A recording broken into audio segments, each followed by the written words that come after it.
Hi everyone, it's Therese, your independent Scentsy consultant here in the UK, and I am back for video number 2 of the day, and I am doing a warm review of the scents of the season. So these sold out really quickly. They were restocked and then they sold out quickly again. So you can't purchase these through normal channels, either through your consultant or the website at the moment.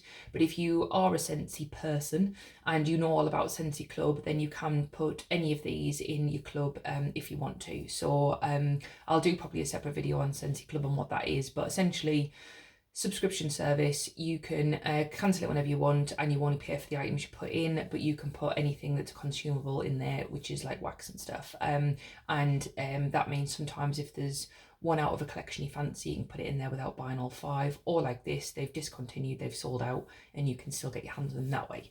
Also, you never know what might come back in future years or future catalogues. If they do really well, sometimes we see them back, so I thought it was still worth doing. It's just a little bit late, again, didn't intend for it to be this way, but here we are. So let's get started. There's a five bar collection, and one of these, well, I believe 2 of these had been around before, but I'd only smelt one, so we'll go through them all. So the first one was Cheery Cherry, and it was a nice red colour wax, and the notes on this one were candied cherry, spiced amber, smoked marshmallow and blackberry, so a bit of a mix, but they've obviously picked out the cherry as the main note based on the name.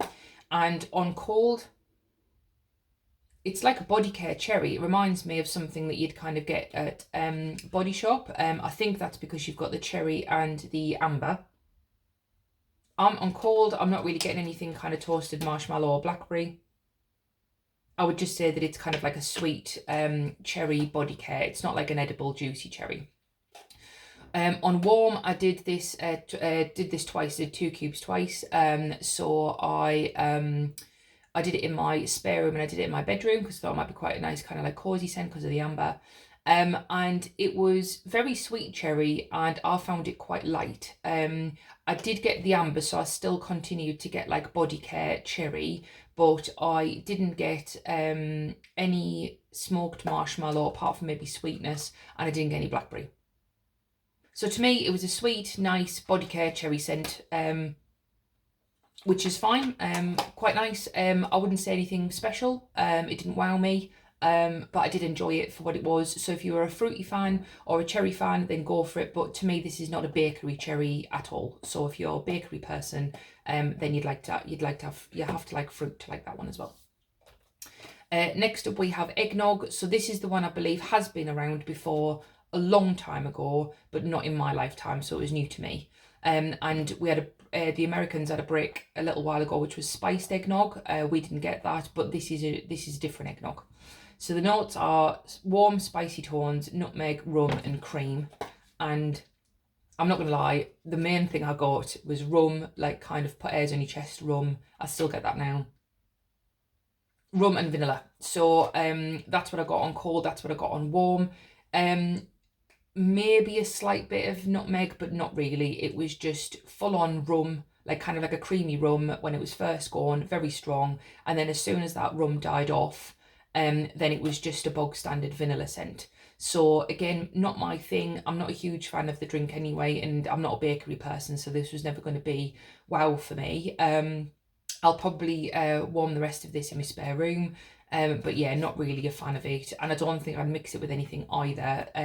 More vanilla might kind of calm it down a bit, but it is very rummy, very strong rum for me. But if you really like spiced eggnog, if you got that in your country, and you like generally eggnog smells, then it does smell like eggnog. It's just not for me. It's just not my scent preference.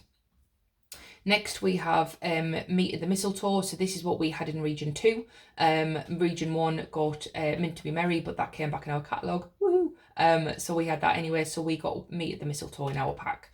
And it is mistletoe, cherry, and then the coolness of refreshing forest. So this was a scent of the month for us, December year before last, I want to say. So most of us that have been around a while will have smelled it before.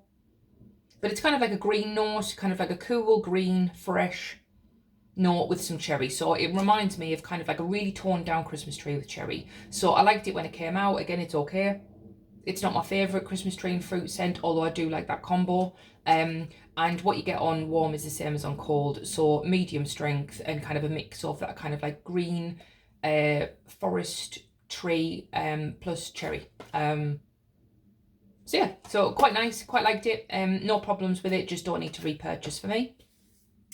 The next one is Merry Wonderland, and yeah, warmed this a couple of times as well. You might have come across this in the November whiff box if you ordered that, because that bar was in there. And the scent notes: pink apple, cloves, and sparkling spruce. Now I don't know what makes a spruce sparkling, but we'll run with it. But I was quite excited for this one because I do quite like pink apple, and it felt a bit different.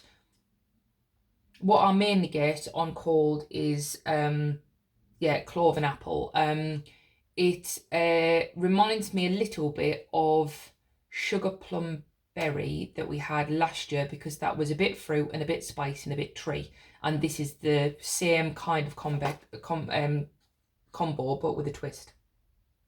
I must admit though, yeah, forgive me for saying this, but I have to be honest with you guys, when I warmed this, there's something about the pink apple and the clove together that gave me cat pee vibes. So it's not for me. I really, really didn't like it. I thought I would because I really like pink apple, and you guys know I like apple scents. Not a huge fan of spice, so maybe for me, if it was just like kind of like the tree and the apple, I would have got away with it. But for me, it's just, I can smell it a little bit there actually. It's the way that they are vibing to me together that is giving me something really, really sharp. And that's when I walked in the room, that's what my brain reminded me of. So apologies for that. Maybe you didn't get that. Maybe you got something else. Maybe I'm the only one in the world that got a little bit of an astringent, sour cat pee smell. But yeah, so not for me. I'm not sure what I'm going to do with the rest of these 4 cubes because it wasn't good for me. But if you didn't get that particular note, then good. And it was like a medium strength. Yeah, it was fine for kind of your smaller spaces like your bedrooms and your offices and things like that. So fingers crossed you don't get that particular note. And the last one is toasted apple butter. And again, I think a lot of bakery fans were looking forward to this one. Creamy butter, ripe apples and rich spices. And again, unfortunately for me, not my scent preference. So really not for me. But you do get exactly what it says. It's very creamy, very buttery, apple and spice. And when it was warming, I did get kind of like that toasted vibe. It doesn't really say that in the scent notes, but obviously it's called toasted apple butter. So I did get that toasted note. It reminds me of something else, and I haven't put my finger on it yet. But yeah, this one again, not my scent preference, but I believe if you're a bakery fan, you probably will enjoy it. And this one was another classic bakery. It was really strong out the gate, and then it died off quite quickly, which I was personally quite pleased about. But yeah, if you like your bakery fans, you know they tend to kind of do that, and you get like the undertones of like the vanilla type thing that's left. So yeah, again, same. Yeah, I might give these to customers as kind of like little goodies in with their orders and things, because they'll probably enjoy it more than I would. So that is my take on Scent of the Season warm review. So yeah, I thought it was a very cohesive collection, I will say as well. So you've got kind of like cherry in a couple of them, the eggnog and the toasted apple butter kind of go together, and then the Merry Wonderland, the notes go with the others. It's just for me, I didn't really enjoy the bar, but I think it's a cohesive set. But yeah, it isn't one that I would buy again, even if I could. They're just not for me. But I am quite fussy this time of year, as most of you who watch me will know. So yeah, so that was my second video of the day, and it's still going to be a surprise what my next one's going to be, but hopefully I'll see you there. If you like this kind of content, then please like and subscribe, really helps the channel. And yeah, I'm enjoying making them. Hopefully you're enjoying watching them. All right, thanks guys, see you later, bye.